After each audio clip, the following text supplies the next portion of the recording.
বাচ্চা কাচ্চা নেওয়ার ব্যাপারে কথা হয়েছে, তখন বলছে আমি অনেক বাচ্চা কাচ্চা পছন্দ করি, কিন্তু আমি তো আমার মার জন্য নিতে পারতেছি না।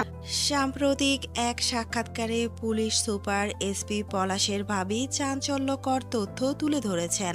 তিনি জানান, মৃত্যুর ৩-৪ দিন আগেই এসপি পলাশ তার স্ত্রী সুস্মিতাকে বলেছিলেন, তোমাকে তো আমার মা সহ্য করতে পারেন না।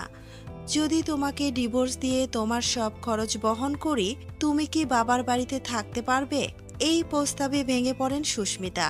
ওই রাতেই তিনি কান্নায় ভেঙে পড়েন এবং আত্মহত্যার চেষ্টা করেন বলে জানান পলাশের ভাবি।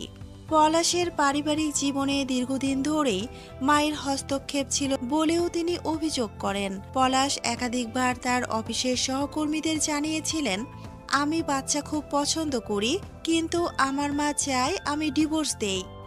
এমনকি পলাশ যখন তার স্ত্রী সুস্মিতার হাতে টাকা দিতেন, সেটি নিয়েও তার মা অশান্তি করতেন।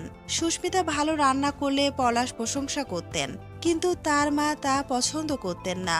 তিনি অভিযোগ করতেন, আমি বুঝি রান্না করতে পারি না। কখনো কখনো সুস্মিতার রান্না করা খাবারও ফেলে দিতেন পলাশের মা। এসব বিষয় নিয়ে পরিবারে প্রায় উত্তেজনা দেখা দিত। পলাশের ভাবির বক্তব্য অনুযায়ী মায়ের চাপে পড়ে পলাশ ছিলেন মানসিকভাবে বিপর্যস্ত।